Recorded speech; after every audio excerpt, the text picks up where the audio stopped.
The next series I'm going to be talking about will be my series 4 Gulf War filings. You heard me in my previous video when I talked about the PACT, herbicide exposure and all of that.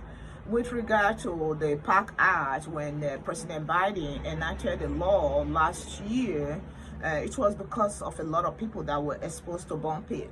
Because in the past, if we didn't have anything documented in your record, and if you didn't see any provider or went in for sick call to be seen while you were on active duty, those things were not usually granted because we didn't have no basis in black and white to actually grant them.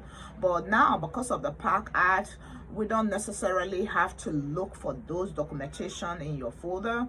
You can put in, if you have been deployed to Persian Gulf War, and then we have documentation in your DD-214 that you actually deployed, then we can use that as a presumptive condition in terms of being exposed to toxic substances.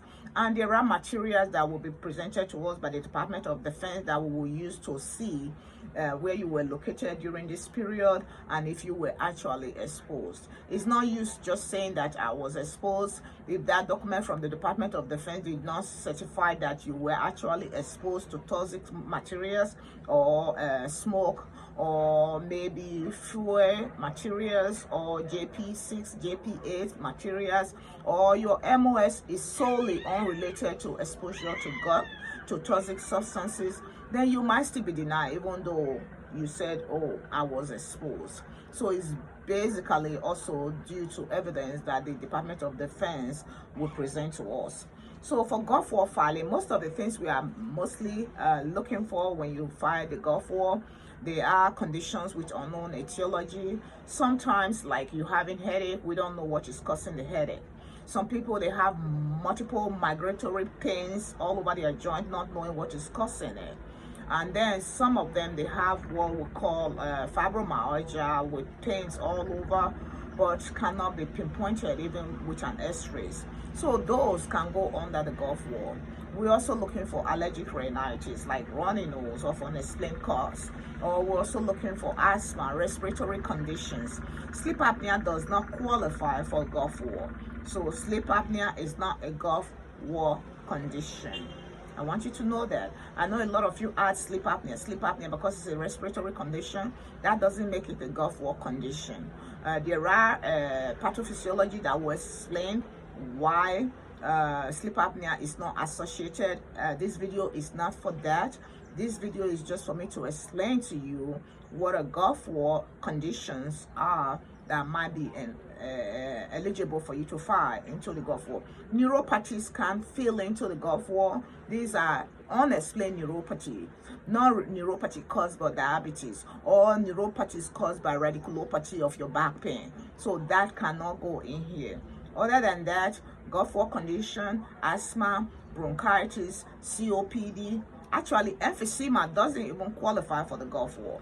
Cancer of the lungs, some of them might, depends, like I said, on where you were deployed to and what the Department of Defense is able to verify that you were exposed to. So those go into the Gulf War. It's usually better to file the Gulf War separately from your other conditions. The error I'm seeing now is that most people, even their regular conditions that are